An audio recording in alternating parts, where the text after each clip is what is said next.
Good evening and welcome to another MTV Community Forum. I'm your host, Byron Campbell, of course, co-host Chris Diali. Good evening, Chris. Good evening, viewers. Good evening, Byron, and good evening to our viewers. Again, thank you for having us.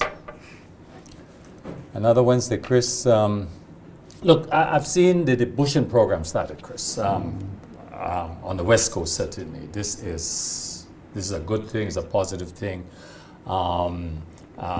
From several points, you know, what we see in these programs are a lot of women that are really in need. They depend on this for a livelihood, important support. So it's not just the work that takes place. And so I am glad to see in my village, for example, there are a lot of single mothers and others there on the road.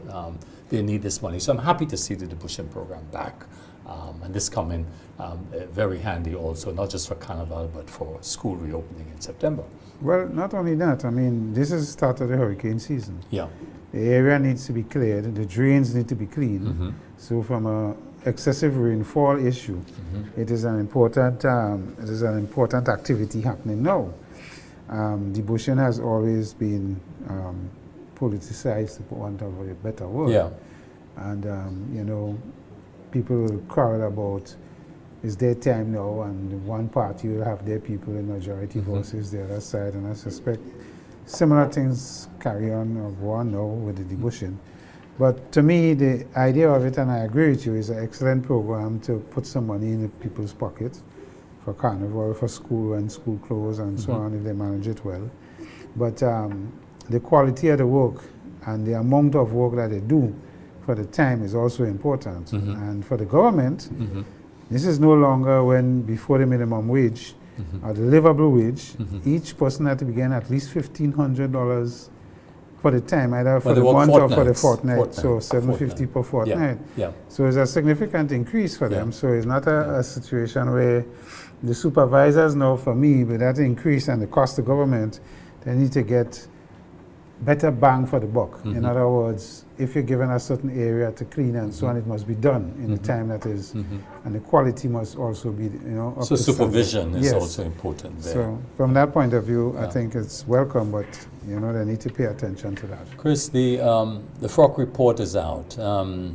That's for the first 4 months, the first third of the year.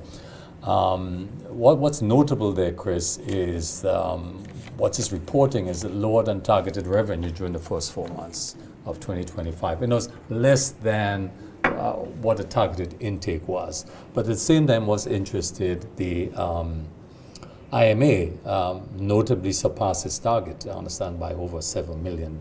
So is there a need for alarm here, the fact that income projected is lower?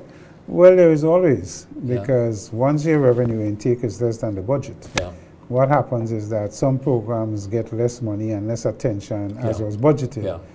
Normally in the past, the history has always been social programs will take the hit before some of the more infrastructure programs. So it is one of those things where when your revenue shortfall happens, because remember, for government, the priority is always salaries. Once they meet that, then everything else gets something. And according to the budget, if you're falling short, how much was it in the FROC report they fell short by? I don't have that amount, but no, I don't have that data. Right, so it depends on the magnitude of the what they're shortfall. reporting, though, is the fact that the IMA did better than anticipated, that would provide some balance for them. But my concern about the IMA is that it's projected to provide as much as 60% of non-tax revenue for the state. And we've had this conversation before, Chris. I think there's too much dependency on the IMA given what's happening internationally. The budget for 2025 had predicted a smaller amount in IMA intake. It did. And so far they've overpassed it. Yeah, I mean, they had budgeted $140 million less than the previous year. So, I mean, they have taken into account the fact that the performance at IMA would not be as robust as it was in the year before. And they give the reason why. And so the fact that IMA is doing better speaks to a couple of things. Either they're more efficient with processing applications, And we may talk about all the pressures from external forces, Europeans and the Americans and so on, but at the end of the day, I always say to you on this program, you can't tell high net worth people where to put their money. They'll put it where they want. Okay. You understand? That's fine. The problem, Chris, is when you are depending on this money to run your state. And you must have heard Gonzalez in St. Vincent. He thinks it's reckless. I don't think much about what Gonzalez says. He thinks it's reckless to put your emphasis on such a program, but given the volatility of the international. But when you hear the international IMA experts speak about people wanting second passports or second, they don't see a dip off in demand, and that's the key. If you market your program and you keep it at a high standard, the demand will be there, and that is what you need to ensure is happening. So, yes, there is risk in any program, and probably you're right, probably the dependence is a little too heavy, but in our economy, if you're not tourism, forget agriculture. Construction to some degree, and services, you don't have nothing in it. It's true. To pay the bills. So we have to get something else. So let's talk about agriculture. You mentioned it. Of course, the plant distribution started for 2025 started, and you have over 40,000 plants, a lot being given out, and this is annually. My concern is that I'm not seeing these plants, I'm not seeing the production for when you look at the quantity of plants that have been distributed over the years. That tells us a couple of things. One, you have a high mortality rate of plants. They die, they don't survive. And it means also that the supervision from extension, because extension should certify you have the facility to take these plants because they are subsidized, heavily subsidized. But anyway, this has started. And what's also happening also, Chris, is that the World Bank project ended. This is a $10 million grant project was provided. I'm not sure if it's a grant, but appears so. But anyway, came to an end. But what's interesting is this is the money that provided for all the new livestock that came in, the goats, the pigs. It also set up a tissue culture lab. It means that we could produce our own banana planting and other planting material, which is very important. So it's crucial, I think. It's an important step, particularly as we go towards what we call food security. So this is a good thing. This is happening. Well, like you, I am good and not so good, because for me, we have been distributing thousands of plants for the years. A lot. Hundreds of thousands. If that was the case, the whole Grenada should be planted. Yes. But you hit it the nail on the head. Yeah. The level of extension service is poor. Yeah. So let's take the disease aspect. Yeah. Pest and disease. Yeah. We have a situation here with citrus. We have a situation here with bananas. Yes. The yellowing of the leaves, the moko and so on. Soursop have this thing now with scale insects. Yeah. So let us assume a farmer buys 20 soursop trees to plant, and he has space to plant it. Yeah. What is Extension doing to ensure that those 20 plants grow to maturity to produce soursop? Extension is saying, look, and up to recently, I've spoken to them, and look, we don't have transport. We have no means of getting. Like the police. We have no means of getting to your place because a lot of the extension officers are young people. Mean well, many of them are well trained overseas and here also, but they talk about difficulties that they have in doing their work. But that is unacceptable, because how could you have somebody working as an extension officer when you know transport is key to be reaching the farmers, and they don't have transport, and then the Ministry of Agriculture and the government is, I don't know what that is. So that's an issue there. What's interesting in agriculture, I understand that the GCNA would be commissioning or naming their building in Bolio. You know that building has been renovated. That is where they have the museum. This is where they have the operational factory, the agro-processing. And they'd be naming it after George Brizan, Honorable George Brizan. That's good. And he's been a big supporter of eat local, buy local, and the nutmeg industry. He called it black gold, actually. That's correct. That's a good tribute. So that's a recognition. George. That's happening tomorrow. That's very good. I understand. So that's a good thing. Chris, we have the Nawasa project, the water project starting soon. There was a press conference earlier this week. They talk about 10 miles of road would be impacted, coming all the way from Concord, bringing more water to the south, and so the traffic disruption. Because and the police have not yet give a detailed recommendation or posting on what the traffic will be, where it will be directed, and what is expected. But on the water issue, I've seen the flow from Concord Waterfalls recently, and I'm not impressed with the level of with the flow of water I'm seeing there. I'm concerned, and if you're going to take more water, you're an engineer, you should know that if you take more water, I don't know the impact there. No, well, you see, you're assuming that they're going to take straight from the river. It's not that. They dam it. No, they dam, but what they do, they have storage. So Okay. they will be pumping from, not pumping, but taking Flowing, from storage. okay. So they're increasing the storage. So Yeah. even though it would appear that Concord River is less, but they will have storage Okay. and then use that. But it may appear so, but the studies for that UK SAFE project had taken all that into consideration, Okay. and the rate of flow and so on, I and hope come so, into Chris. Blandance. Yeah. So, I mean, it is also, I think there's also a sewer element to it as Yeah. well. Yeah. So that's an excellent thing for the south. Yeah. But just to say that on the traffic side, they have a plan. It's not that they didn't have a plan. The engineers and the project people and so on discussed a plan for when the project starts. As a matter of fact, it will be in 3 phases, 3 different teams working on different sections of road to reduce the impact. But what is critical for the police, the areas that they're diverting traffic to, has to be patrolled to the point where there is no parking on the road, as we see now, Yeah. and the roadside garages Yeah. and all of that. Yeah. So if the police don't get that done as they ought to, we will have major traffic disruption. And this has been spoken to by the police, by the project people, because with these delays, the possibility that the project will be delayed as well, because certain things may not get to And the that's project for the on next time. 6 months, Chris? Yeah. 6 to 7 months. To the end of the year. And no, February next year. Yeah, well, that's 6 months to the 6 end months, of the end of the year. year. starting now, So yeah, it's a while. It's So- a significant thing for us to get water down, Yeah. but at the same time, the police have to be given serious attention, especially in Yeah. the peak periods Yeah. of traffic in the morning and Yeah. in the afternoon. Yeah. That they keep the roads clear. Yeah.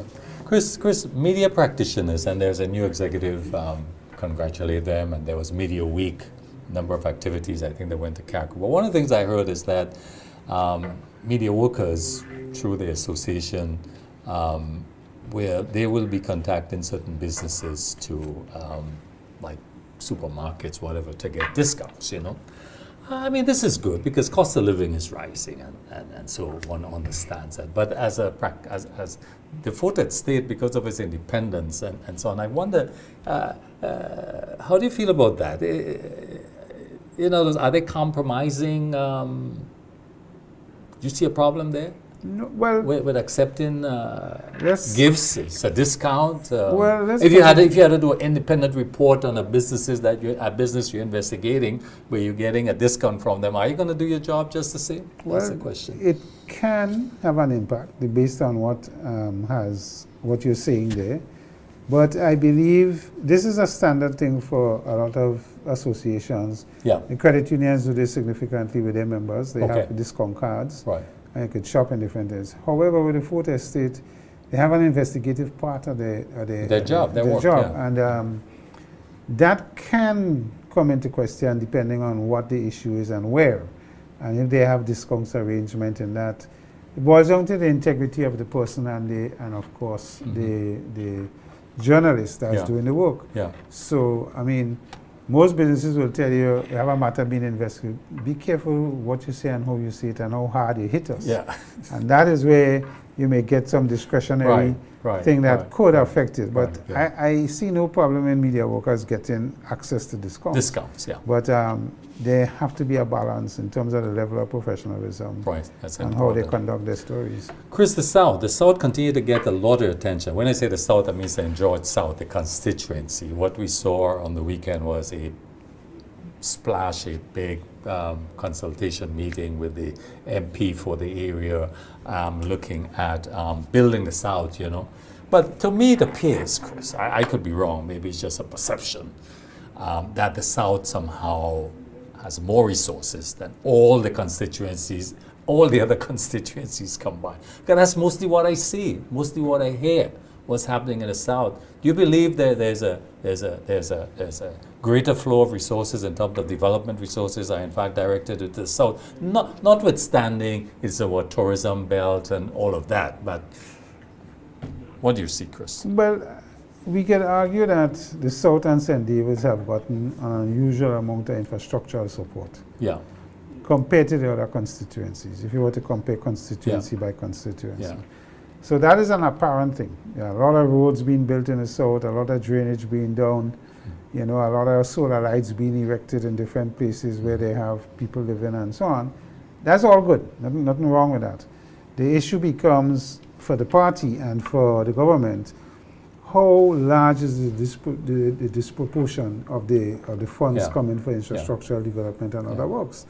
And you can argue that St. David's and the South have gotten an unusual amount of these works. So you ask yourself what's happening in St. Patrick's, you ask yourself what's happening on the western side. Well, let's take St. George Northwest, Chris. I know of 2 bridges that was started by the last government. One in Bush Issue, as we say, it's an overpass of the bushery.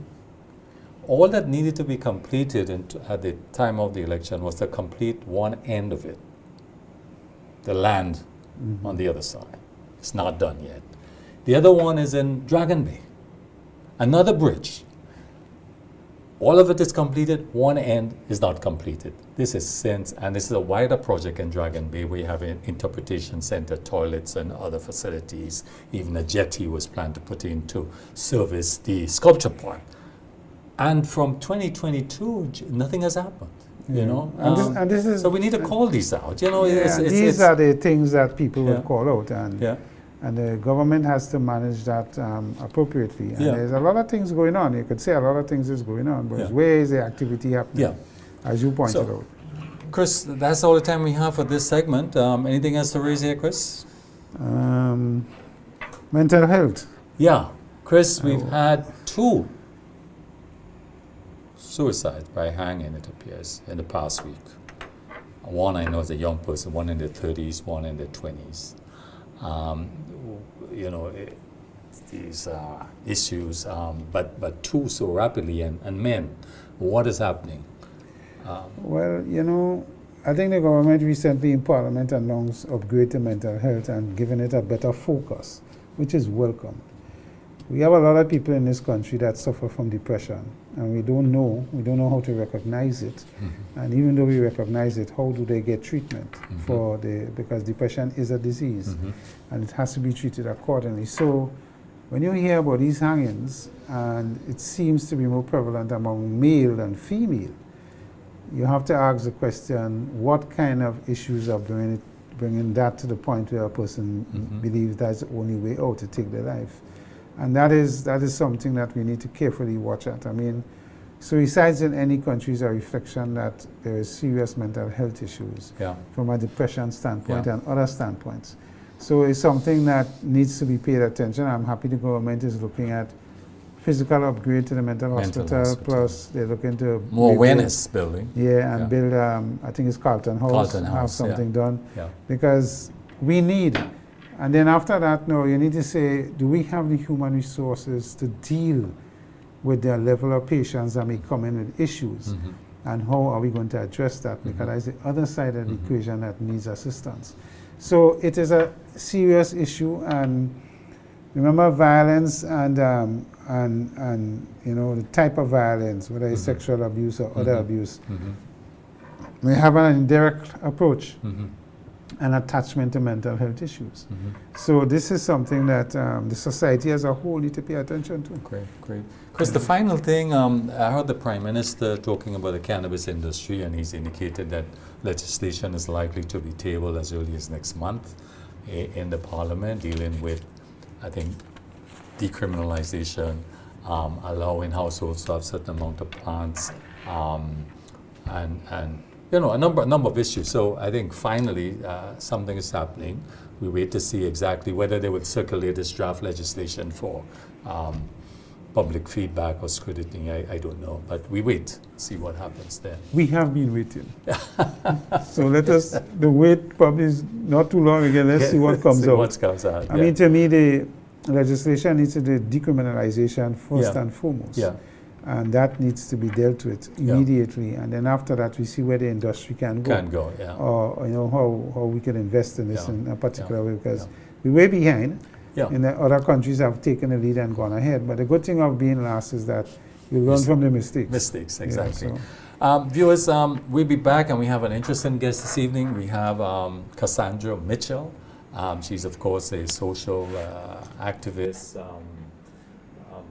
We will be back in a moment, so stay with us.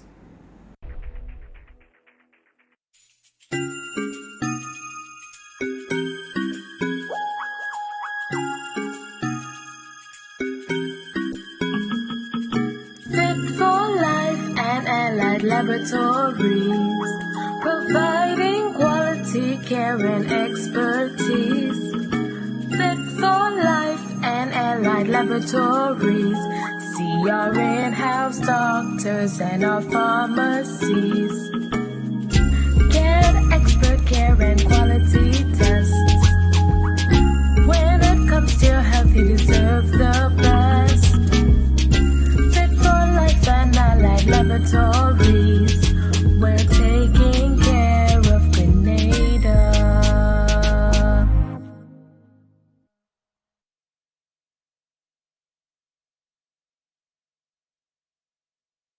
On Wednesday, August 13th, it's Carnival Encore, the ultimate cool down at the Grenada National Stadium. The cool down village opens at 6 p.m. Showtime 7 p.m. It's full stage frenzy with massive performances from Cass. No sweetness, Daishi weakness, so she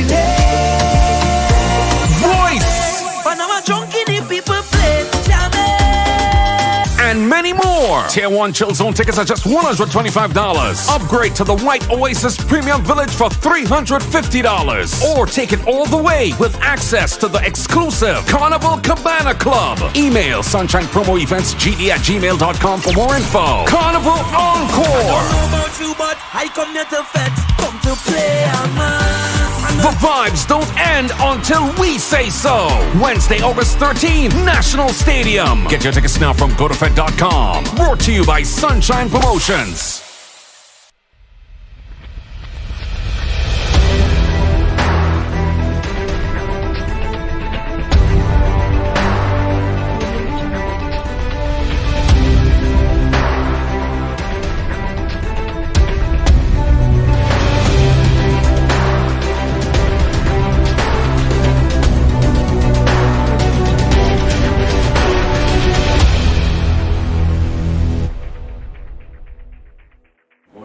Welcome back, viewers. As we indicated earlier, we have Cassandra Mitchell, a young lady, a young woman that is going to tell you about her work. But Ms. Mitchell is well versed in social activities and very involved in a number of things. Her mantra is, we can be the change we wish to see. That is her mantra, and as I suspect what she lives by. Cassandra serves as Executive Director and Program Manager of Caribbean Association for Youth Development, championing the rights of women and youth in Grenada. She's also an Advisory Director of the Caribbean Gender Alliance, a lot of things about gender, partnership promoting healthy gender relations, acting independent caucus, treasurer and acting independent caucus for constitution reform. If you remember, Cassandra, when we had discussions on the amendments to our constitution, or proposed amendments to our constitution, she was one of the lead persons discussing that. She deals with organizations that deal with anti-racism, which calls for accountability about racism and police violence against African and Afro descendants. So Cassandra, good evening. Good evening. And I'll leave out some. Yes, I know. So you're well involved in a number of things. Where is the time to be on all these things? Sometimes I ask myself the same question, but there's a lot of intersectionality in these organizations that I'm a part of, so then it comes easy. And they say when they want to get something done, give a busy person. Yes. You know, okay, get Yes. done right away. It does, Yes. You know, so one of the things, you know, that is happening in Grenada, and I know you have been a voice out there talking about it, and based on where you sit and your social involvement with the average man, probably on a daily basis, we have a problem with our men. I want to start there. We see our women taking the forefront in terms of jobs, in terms of responsibility. In schools, there are more women than boys sitting exams and all of that. So there's a disproportionate acceptance of our women taking jobs and doing well. So my question to you is, what is your take about the problem we have with our men and why they're lining on the block more? They just seem to just sit by and don't want to do anything. And our ladies are taking it up. I'm happy for the ladies, don't get me wrong. But what do you think is driving that for the sedentary lifestyle of our men? Oh, I think the response to that is multifaceted. I listened to you mention the issue of mental health and the increase in suicides committed predominantly by men. And as a feminist activist, I've heard from men on the ground that a lot of the times when we talk about feminism and gender equality, there seems to be a disproportionate focus only on women. Well, that is not true. Within the space of true feminism, whenever we speak about gender equality, we are also referring to men. It is interesting that now in this space we are looking at the data that's coming out from a lot of member states, and we are seeing that women are taking up a lot of leadership roles. It's reflected in the data. If you look at CPA results just recently, a lot of the young girls are showing that they are paying more attention to their education. And I think that the answer stems much deeper than just social issues. If we go back years ago that even precedes me, you look at the way that our girls and our boys are socialized. And then there's a difference, especially in Caribbean communities, where you look at how our parents, well, to give credit, I know that predominantly there are like 75 or 80% of our households are led by women. And that may be a factor which leads to what we are seeing today in our society, because we have had feedbackers saying that a woman cannot grow a boy child into a man. And while we have had success stories, don't get me wrong, we have missing fathers in our household, missing male figures. And in cases where we have seen male figures physically present in the home, they are present absent. And again, it stems right back to how we inculturate our men and boys. You know, to take you up, when you look at our prison population as an example, and you see what is happening, 90%, I'm sure it could be higher, of the incarcerated are men, and very few are women. So it says to me, as an average person out there, that our men get involved in more conflicts than our women. Granted, women may be involved, but they're getting more conflicts. And the question to me is, why is the violence attaching to our male figures more than... And I grew up in a house long ago. My mother was a single mother. My dad died early. But men took on certain responsibilities. You know, now you're seeing a preponderance of men not even wanting to consider any kind of responsibility, and just it's like they're giving up on their role as a man.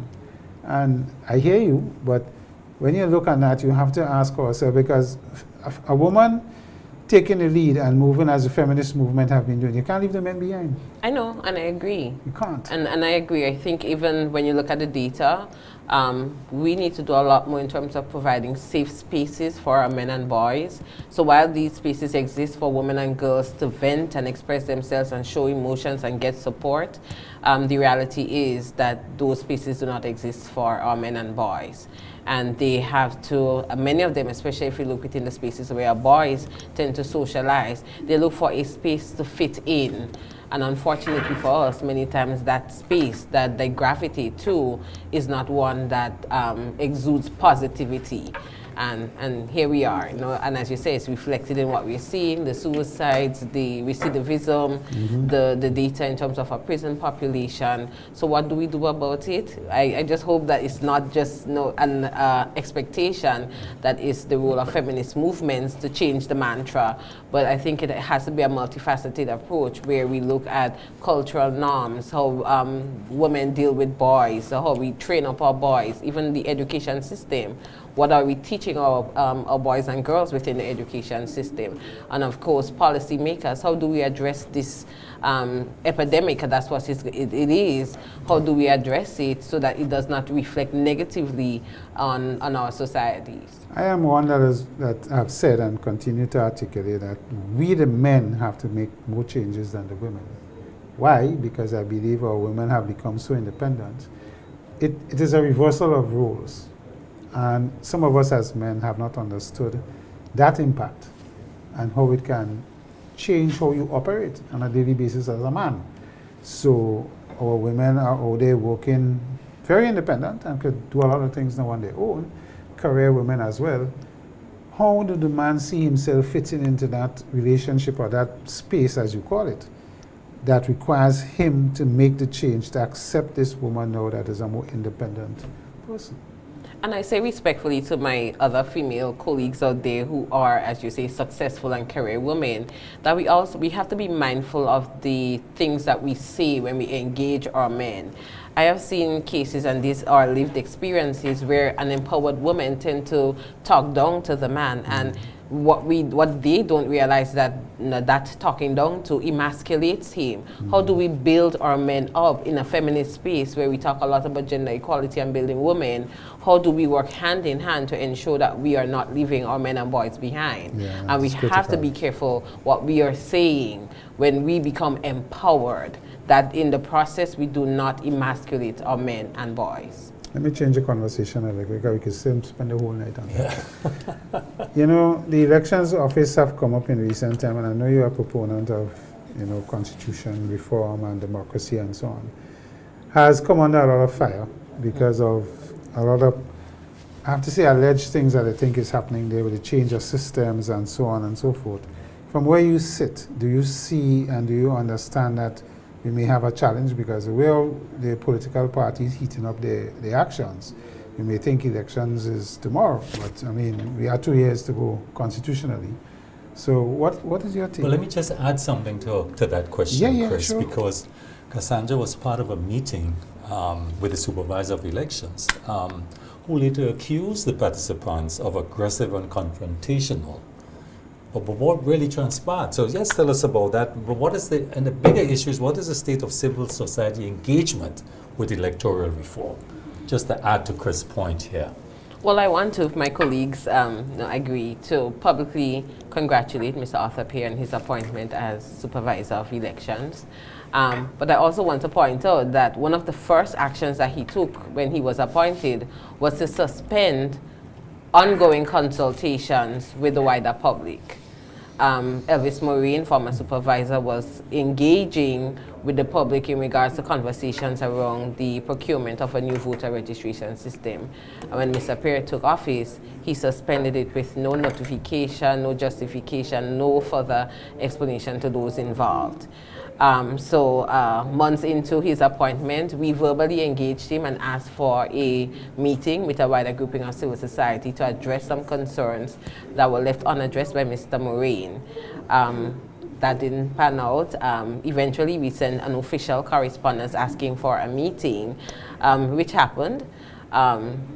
Where we met with, after several hiccups and postponements on his side, where we met with him, we took the opportunity to raise the concerns and point out to him that these concerns were left unaddressed. Mr. Peer in that meeting indicated that he was not aware of these concerns prior to us engaging him at the time. He promised that he was going to provide a report within a week of that initial meeting, and to date we have not received it. I don't share the sentiment of Mr. Peer that the engagement was either aggressive or not confrontational.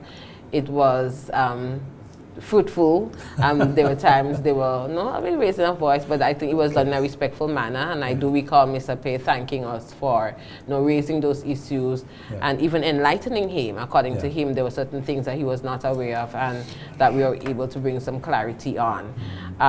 Again, we are here in June and we have not received the report from Mr. Pei. Sometime I think in April of 2025 we had another engagement on his invite in May, and again that report was not produced. And it's interesting that I'm sitting here because last night he was on another platform and he made pronouncements that that was similar to what he said. And I had to call in and just share my disappointment in his utterances. We were not forcing Mr. Pei to do anything. We do understand that his office has some cloak of constitutional independence, but we were just urging him in light of what is happening based on the feedback that they provided to us within the space. Given the urgency of the need for a new voter registration system, we pointed out to him that Section 35(5) of the Constitution directs that when the supervisor considers it necessary and expedient to present a report to the minister, who upon 7 days after receiving said report must lay it before the House. And the question still remains open to Mr. Pei. In light of the challenges that he and Mr. Millet, who is the IT personnel, have indicated to us within civil society, the challenges with the current voter registration system, does he not see it expedient and necessary to present a report? Yeah, and I think it was Honorable Emlyn Pei. I saw in another news release that expressed some concerns as well as a major political party. So there is the political parties that are getting nervous, for want of a better word, about what is happening with this new system, where it is, how transparent are we in the information that needs to come out there so that all parties could get an assurance that this is something that will work and work well, because elections, 2 years is not far. And it could be before that too. And it could be before, that's right. The Prime Minister And outside of the political sphere, his office represents the core of our democracy, the registration process and the voting process. Correct. And I don't understand why he does not seem it necessary and expedient at this time, in light of the challenges that he himself and his office emphasize, to come to the people and explain what the challenges are and the need for a new voter registration and the pros and cons of not having one before or after an election. Because one of the things that was raised, there is a possibility that this particular system may crash. Two, if we do procure a new system, how is it going to work? Because it means now, based on what Mr. Millet relayed to us, that you cannot run both systems parallel to each other. Right. So you cannot transfer the data on the current system to a new one because it may corrupt the data. So the only possible suggestion is for an enumeration process, which means that you have to re-register everyone, and I think he alluded to that last night on the other platform. But that is a timely exercise. Yes. Yes. So, I mean, there's a concern. I think we must try and get Mr. Pei here. Yeah. I think what Ms. Pei was stating is that there was not a supervisor, but there was a returning officer who was deemed to be partisan in political meetings. And she wrote the Governor General. I think the Governor General wrote back to her and reporting that the person would be warned and written to and so on, but Ms. Pei seemed to indicate this is insufficient. Cassandra, how would you describe the current state of governance in Grenada? I'm talking about transparency, I'm talking about reporting, respect for the law. What's your general sense of it, particularly now 3 years into the NDC administration? You said transparency, and I smile because I recall the Prime Minister or some member of his administration saying that we are going to get information on a need-to-know basis. That's not the definition of transparency, first and foremost. And 3 years in, it's also interesting to know that this administration has not engaged a wider grouping of civil society. That's correct. So while we have met with other departments, because there are public officers who know we exist and they have engaged us in the past and continue to do so, this administration has not reached out to us. And I did raise it with my MP a few months after the elections, and he indicated that they were a young government and trying to get settled in, which was understandable at the time. But it's 3 years in, and I'm yet to hear a justification for not engaging civil society on issues. And I think it's important because outside of the governance sphere, in the international and regional space where we have development partners, they have been reaching out to us and asking us to support. For instance, we have, I don't know if you remember Pope Francis and the Jubilee year, and he announced 2025 before his passing as the year of Jubilee. And out of that, one of the things that international development partners are asking civil society actors in Grenada to do is to ask for debt forgiveness. And when I attended the regional meeting, one of the concerns that I raised is, one, why should I ask for debt forgiveness on behalf of my government who has refused to engage me? That's one. The second thing of utmost concern to us within the CSO space is that we seem to be unclear as to, because we are on a need-to-know basis, how the monies are expended. So we hear of development partners giving monies, we hear of MOUs, we hear of all of those financial agreements, but there is no transparent reporting to the people. And while they have town hall meetings? We have town hall meetings, but from the outside it looks more like a political rally. So it's not a safe space where one who is non-biased can go and ask a question of the government without being attacked or booed by the partisan supporters in the space. Yeah. So we're not asking for town hall meetings. So you think the public accountability and how decisions are made, you're not altogether comfortable with no, I'm this? not. What are you looking for? What's the ideal, or not the ideal, but what's the minimum here?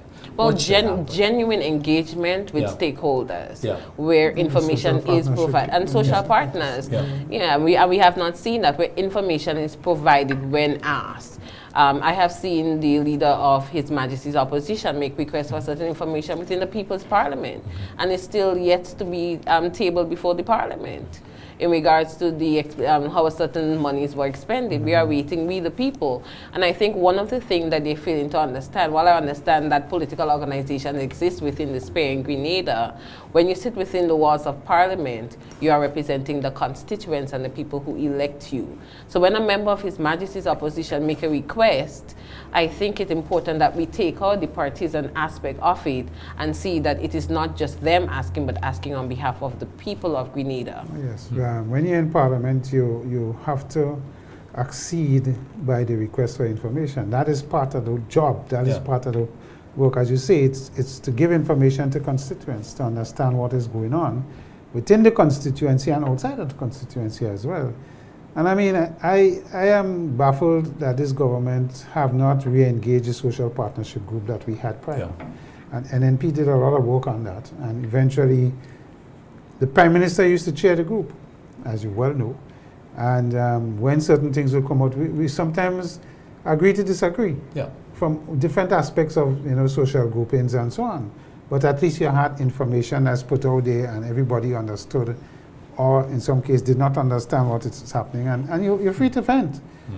But I understand that there is a school of thought within certain members of the administration where they believe that social partners is not needed because it was only established because there was not an officially or constitutionally elected opposition. So now that they're claiming we have an opposition, there's no need for us as social partners. We had that long before. I remember I was part of that from the beginning. But there's a school of thought that was relayed to us that we are not needed.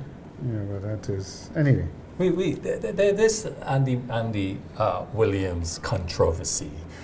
The PRO of the NDC in a press release, in a statement, said, look, we have investigated, we as the party, we've investigated this and we are satisfied, and our investigation included sight of documents lodged with the Integrity Commission and others, and we are convinced, we are satisfied beyond a reasonable doubt that no crime was committed. It is false. What's your view on this from a civil society perspective? How do you view this? development. These allegations have been made against a minister. And while I understand that he is the general secretary of a political party, Yeah. I think that position should be taken out of the conversation. From all indications, he accepted a bribe or benefited from a government project. Secondly, I do not understand where the PRO of a political organization gets the authority to investigate. As far as my layman understanding, investigations are initiated, one, by the Director of Public Prosecutions through the Royal Grenada Police Force. And subsequently, a report, serious as they should be made to the people of Grenada by the DPP or a member of the Royal Grenada Police Force. Yeah, but there is an aspect of the Integrity Commission that governs all of us who are in public office. And you could make a report to the Integrity Commission and say, you understand X, Y, Z, and they have an investigative arm as well that can do that work in conjunction, and if they find something, involve the DPP as well. So there is that, and that was put in place so that corruption or alleged corruption on public officers in general, whether you sit on a board or you sit wherever you sit, could manage themselves and their affairs so that, you know, there is control. It has worked. I mean, I don't know what is happening with this Andy Williams thing, but it is and what the PRO have said. Yeah. But so the issue remains there. We see what happens. I want to look at the youth issues generally. From your perspective, what would you see? What would you say are the top 2-3 issues affecting young people in Grenada today? Youth unemployment is one. Mental health. I think we're seeing the data starting to reflect that there's a serious issue among young people. And I heard you mention the pronouncements by the Prime Minister to initiate this cannabis legislation.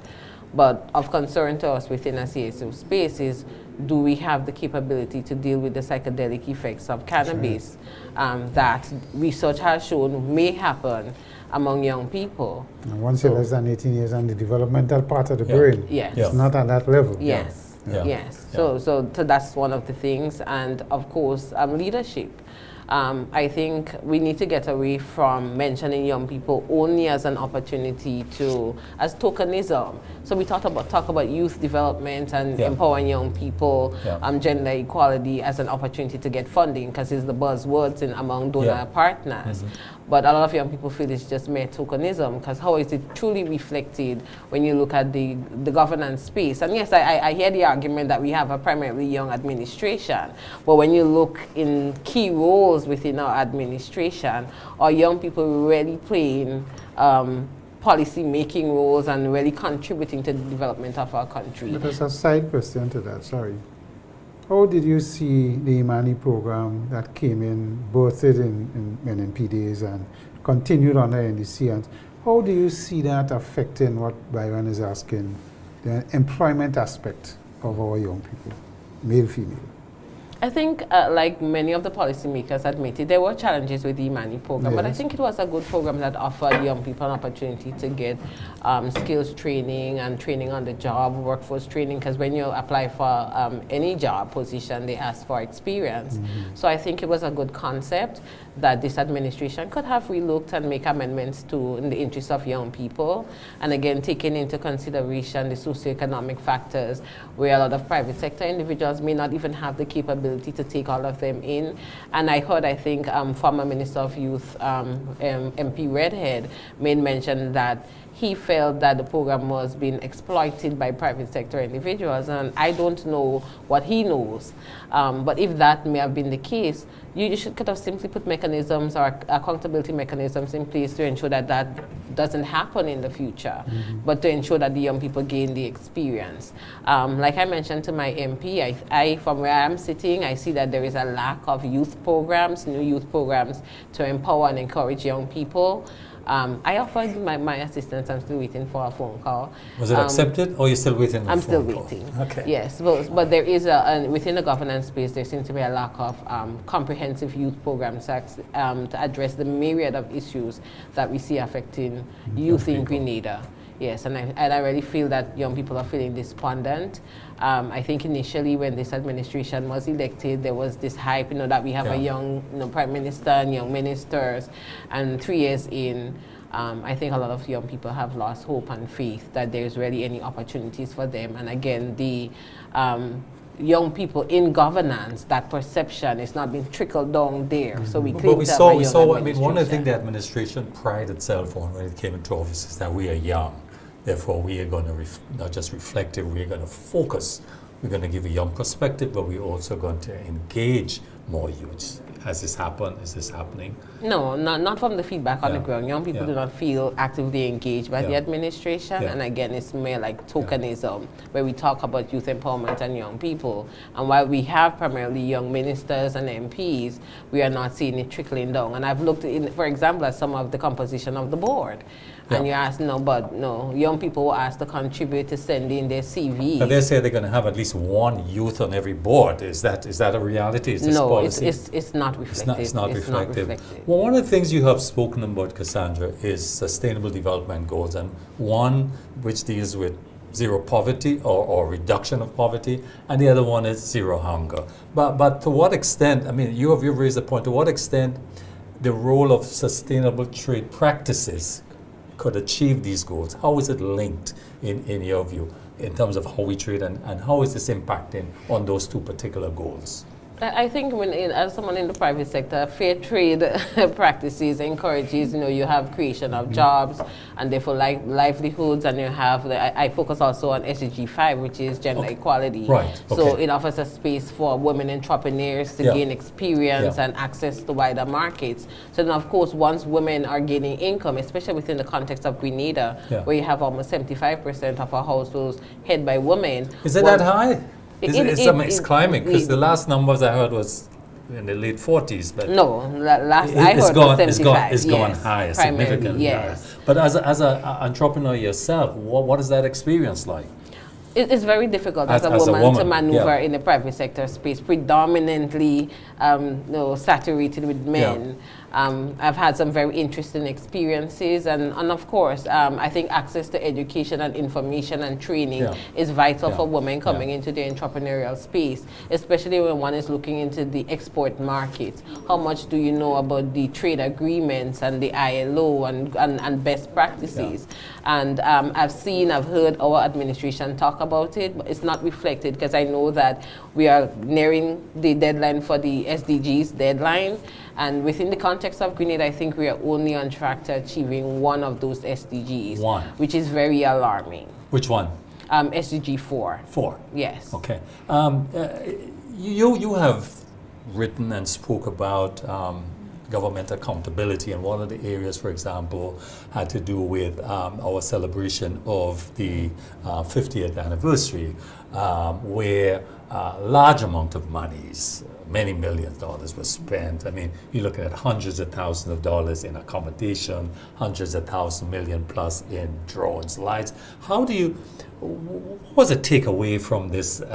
What did this anniversary, what did this mark for you? And did we have full accountability in spending this money? What's your view on this? Independence is a journey. 1974 to 2024, 2025. Are we truly independent? And while I appreciate the gesture of recognizing the 50th anniversary of independence, I think within the context that we're just coming out of a COVID-19 pandemic and all of the consequences and impacts of that pandemic on the private sector and social areas, education, for instance, a lot of the children were stuck at home. We saw an increase in domestic violence, both reported and not reported. I don't think that it was the best time to have invested all that monies into celebrations, the 50th and 51st. And in terms of accountability, again, the leader of His Majesty's opposition, the other MPs have asked that we get financial reports to the People's Parliament, and we are still waiting. And on the other side, when you look at education, and I can use one case study without mentioning the name of the school, where we have a high school in the state of Grenada without desks and chairs.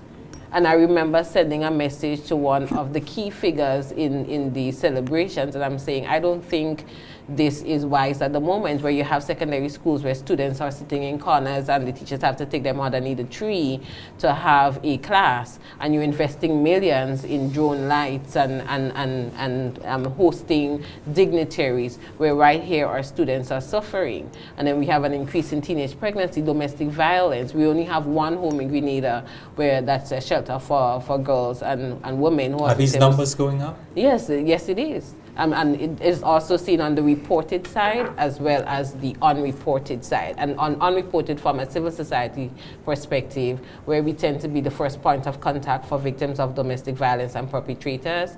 And when you look at the data coming out of the judiciary, yes, you're seeing an increase. And I think I saw a sitting judge mention that in the 30 years that she has been sitting on the bench, this is the most sexual offenses cases brought before the judiciary that she has ever seen. So and it is that alarming. continues to be the trend. And For it the last continues few to be years, the trend. Yeah. It always dominates the The schedule assizes, yeah. and the assizes, Assizes, yeah. always. Yeah. And it is worrying. I keep saying it is worrying for our generations and the generations ahead with that high level of domestic violence and sexual abuse issues in a small population as ours. If we are 110,000, which I don't believe, but if we are at Do you think it's 100 more, Chris? No less. Okay. If we're at 110,000 and you take the youths and you take the elderly folk out of that, it's just about 60,000 people we're talking about. Yes. And that to me is a concern when you have these high levels of these, well, social is not the right word, but high levels of this kind of crime in your society. Something is wrong with how we speak and what we see. That is my take. I may be wrong, but, and I'm talking about from schools to religions to, Right to your through. homes, right through.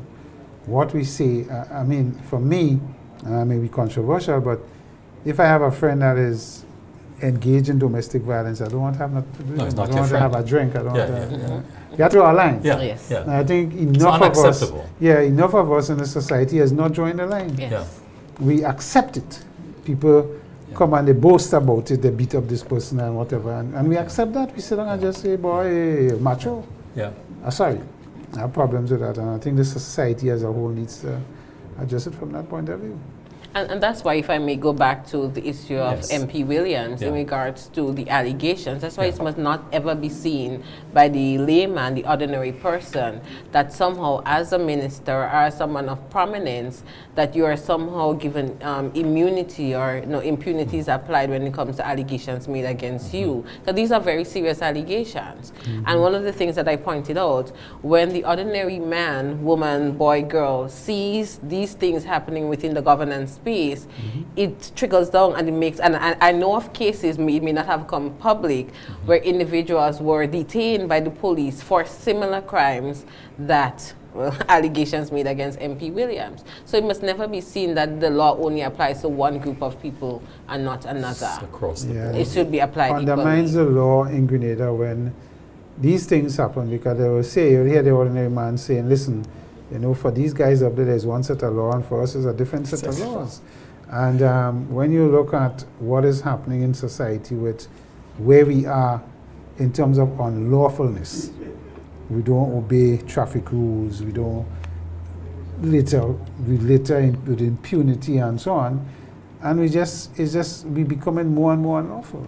And that is an example of something that will trickle down and send the wrong message. But part of the thing is also that we don't educate people about civic rights. Is it in our schools? How do we teach our children and the generations coming up about their rights and responsibilities? Do they know it? Yeah, well, Cassandra, I was in a conversation today and we were talking about consumer affairs. And we have an organization, and I know our Attorney General came out and said, they boasted about consumer affairs is back active and so on. But you never hear about what consumer affairs is doing or not doing. And to me, as a critical organization, when you partner that with the Ombudsman's office to keep a certain standard of service and lawfulness, and we just don't seem to, anything happening. I don't know. Well, one of the issues, Cassandra, has been, you've raised it before, that there's growing concern over how electoral data is accessed and used in campaigns. Is there evidence of breaches, or how can we ensure data is used ethically, and legally in the democratic process? What concerns you have there? Interestingly, I hope you don't mind, Mr. Pei. Just before I came here, I received a call from Justin Pei. We had a very interesting conversation. Because I've been listening to him on several different platforms about data and how he can help predict an election. He boasts about having been involved in the recent elections in Trinidad and other countries. And I respectfully cautioned him, because in Grenada, the data that's held by the Office of the Supervisor of Elections is protected. Yes. So, and the law, there's no ambiguity in what the law says, that the data contained is for the purposes of this act, which means the registration process and the voting process. I am unclear where in law anyone gets the authority to use the data to do surveys to help predict and manipulate and influence As far as an I election. remember, there is no part in law for that. There is no part in law for that. correct. So Okay. he has to be mindful, and there is But a he keeps general saying perception. that he does a lot of surveys. Yes. And that is what he uses and extrapolates within Yes. the reason of statistical accuracy. So I don't know if that is where it's coming from, but I know he cannot use what is on that database. in the But electoral office. he did say it, so I'm not making allegations on several Yeah. platforms that he has used the data from the electoral office. Yeah. He indicated that to him the data is public because it's posted at the police stations. But that's not true. It's posted there for the purpose, according to the Act. If you have a So dead how do you grandmother, use it? That's the point. exactly. Yeah, it's the You go, use you of check it. the list, you see Yeah. if your dead grandmother's name is removed, if your name is spelled correctly, if you are the right Correct. polling division. That's the purpose why it's made public, not for a survey or to help manipulate or predict an election. And that may be so. I understand that we live in a technological era in the age of artificial intelligence where one may want to use that. But if that is the case, then all we need is an amendment to the law. No. Yeah. We're coming to the close, Cassandra. But looking ahead, what kind of Grenada do you envisage for young people? What kind of Grenada do you envisage? Right now? Yeah. I'm concerned about the trajectory I see our Yeah. country going. The lack of good governance practices, lack of transparency, the blatant disregard for the rule of law and the Constitution. I'm concerned that that is now setting a trend and precedence, especially among younger people who are looking on, that it is somehow acceptable to violate the law and they're somehow immune from any consequences. And good governance, we talk about it. I heard MP Williams in an engagement with someone talk about, wanting young people to get involved in politics. And that may be so, but I think what we are seeing reflected in our current administration is not encouraging young people to get involved, and I'm really concerned. I think that they're right at the third-year period. There needs to be a pause and a reflection on the actions that they have taken, those that they are not taking, and see, what can we do to better Grenada and show that everyone benefits. I always say that the table is big enough for everyone to sit at, and I truly believe in that. What's going to keep you motivated in the face of pushbacks and controversies? What's going to keep you motivated? Oh, I've been here for a while. My advocacy transcends And many. you have children that you have Yes, to prepare and for. I have to fight for my children. Correct. Even in coming Correct. here, I remember looking at my kids and I'm saying, you're the reason why I fight. And I'm serious because I want to protect their heritage and their culture. And I said to someone, maybe I take the Pledge of Allegiance too seriously, but I pledge allegiance to my flag and to my country for which it stands. I pledge also that I shall protect my institutions and the laws of my country. And I take it very seriously. As a kid, you said it and you did not realize the implications. But why is it, and I mean, I know we are, but why is the consciousness as young people? Because then I'm reflecting on the revolution time, 79, 80, 81, 83, 84. Young people were so mobilized and politicized and engaged, Where are young people now? Are they interested in social issues, in political issues, in current affairs, in what's happening and what's taking place, or they've been distracted? What role is social network Platforms. playing in all of this? I think young people, the initial intent of social media, I think they have moved away from that. and it's not having a negative impact on our good governance of young people.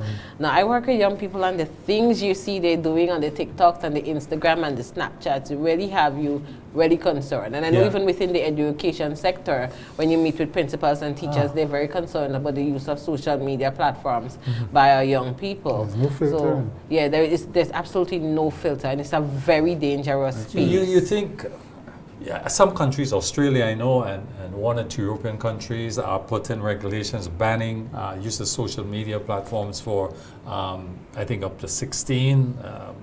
Do you think something like this is relevant for us here to consider? I don't think we should jump right into a ban, but maybe some education on the good uses of social media, how you can use social media to learn and engage, learn different cultures, because you're connected virtually to people across the world. I think that we really need to come to that space where we educate young people on what social media can be used. Help them filter it. I think that's what's missing. I wouldn't suggest I would go directly to a ban. And how would you describe the network of civil society in terms of the collaboration, the cooperation, and working together on issues? Where is it right now? Well, before I say what I'm going to say, I want to thank the other CSO networks, because you talk about trade unions and private, that makes up civil society. So I'm grateful for those who continue to be in the space and advocate for different areas. The trade unions, I want to congratulate PW, GTAU, who have always been engaging. Unfortunately, though, the civil society space, not just in Grenada, has become very dysfunctional. There is a lack of cohesiveness. There's rarely any communication. And I understand that. I've been able to engage with people who lived through the civil society movement in the 1970s and 80s, when it was vibrant and engaging, and people not afraid to hold governments accountable and to fight for the protection of rights and freedoms. We are not seeing that. We live in a different era. Yes, the Judy Williams and the Sandra Fergusons and yourself and other people, and Chester Humphrey, to give him some credit. Yes, we were missing that. And of course, there's a lot of reasons for it. A lot of people are fearful of speaking out, especially in this current dispensation. People come to us with all sorts of information. So if a young person is outside now and want to get engaged, what do they do?